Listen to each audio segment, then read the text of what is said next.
Nos encontramos frente al Museo de Guadalupe. Este museo ocupa una parte significativa de lo que en su momento fuera el Colegio de Propaganda Fide de Nuestra Señora de Guadalupe en Zacatecas.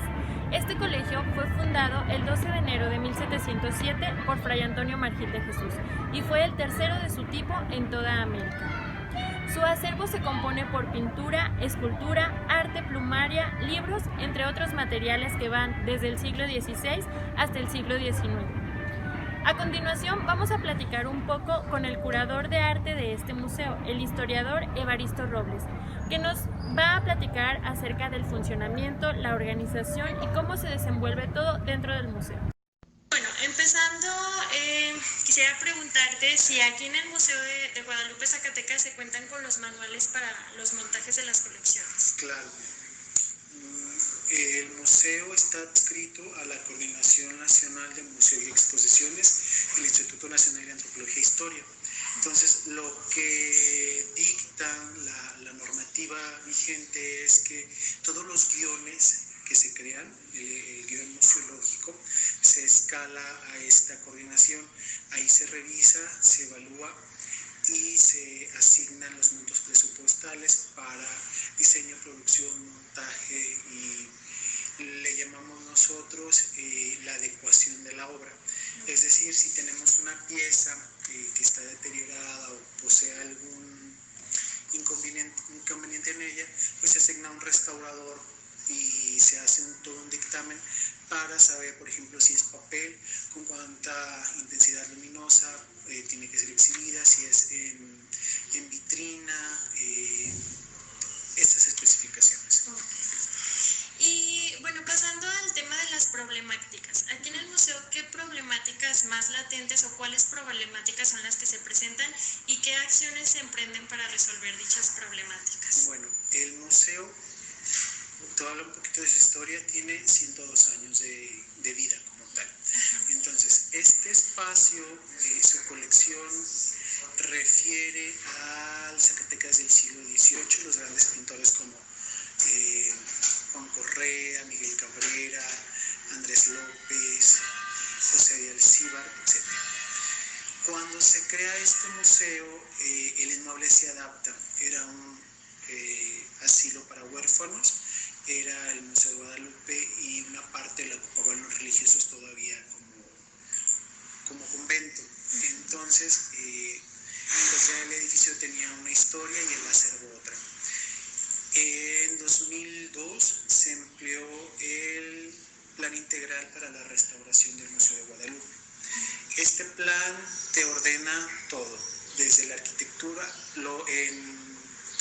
el museo lo manejamos desde el continente y el contenido. El continente son las salas, es decir, la viguería, los muros, los aplanados, etc. Y el acervo como tal. Entonces son dos problemáticas diferentes.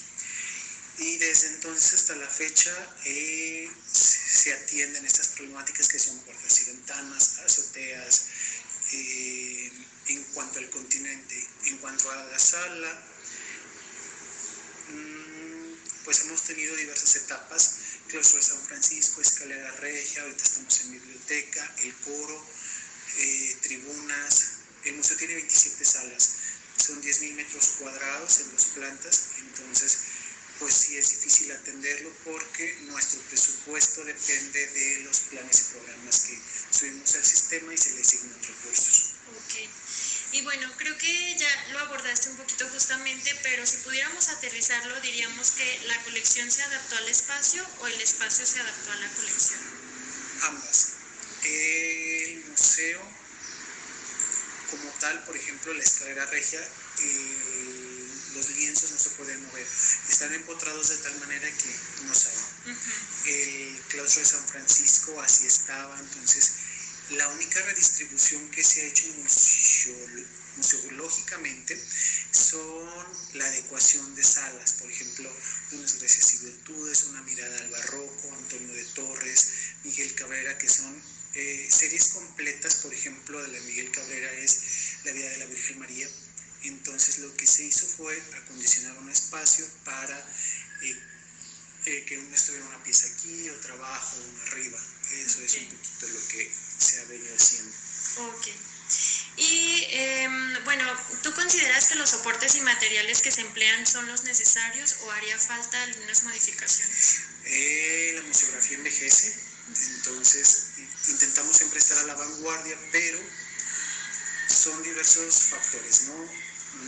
En algún momento estuvo de moda los acrílicos, bueno, pues las salas que lo tienen se quedaron con esa época, luego vino el vidrio, las mamparas de MDF, entonces son distintos materiales, pero se intenta unificar. Si tú vas al museo te vas a dar cuenta de que la mayoría de los soportes es lo mismo.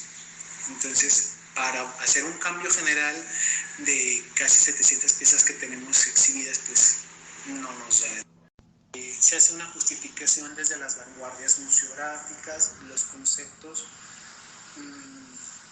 lo que dicta el mismo instituto, o sea, la normativa, las plecas, todo esto, pues tenemos que aterrizarlo en los conceptos actuales. Okay. Cada exposición tiene un sello. Okay. Y bueno, ya para finalizar, bueno, decíamos al principio, tú funges como, bueno, eres el curador del museo. ¿Hay también aparte museógrafos o tú te encargas de todo? No, sí son distintas áreas, por ejemplo, como es un mueble histórico y bien por destino, tenemos arquitectos, entonces la museografía no se puede adecuar o adaptar como, se me ocurre poner una cédula ahí, bueno, taladramos o ponemos, no, entonces sí tiene que hacer un estudio, el arquitecto le dice qué materiales vas a utilizar, todo el procedimiento, la museógrafa diseña propuestas de cédulas, la familia tipográfica, la paleta de color, pues todo lo que tiene que hacer la museografía se escala en diversos aspectos. Ok, muy bien. Y bueno, ya para finalizar, sabemos que el inmueble del museo pues pertenece al convento, ¿verdad? ¿Actualmente tiene jurisdicción, digamos, la diócesis, la iglesia dentro del museo o únicamente ya pertenece por completo a Lina? Bueno, son diversos aspectos legales principalmente.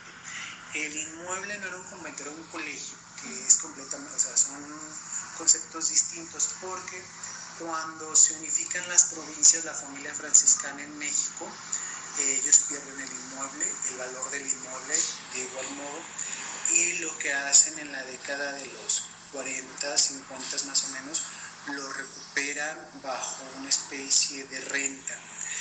Después viene toda la avanzada de la década de los 60, 70, las políticas públicas y ellos recuperan el inmueble como bien nacional. Entonces ellos son los custodios del espacio del santuario y la parte que habitan. De lo demás, el inmueble está bajo el resguardo de la jurisdicción de monumentos históricos y del Instituto Nacional de Antropología e Historia. Finalmente, el Museo de Guadalupe es uno de los más importantes en el estado de Zacatecas. Se encuentra en buen estado gracias a que está bajo la jurisdicción del Instituto Nacional de Antropología e Historia, pero no por eso está exento de sufrir daños y deterioros. Para esto son importantes las figuras tanto del curador como del museógrafo y de todo el personal del museo, pero sobre todo de nosotros como sociedad en general. Como visitantes y como turistas debemos de tener la conciencia de cuidar estos lugares, pues finalmente son patrimonio de todos nosotros y suponen un acervo de la cultura y de la riqueza que tiene nuestro país. Por eso es deber de todos nosotros cuidarlo y preservarlos para generaciones futuras.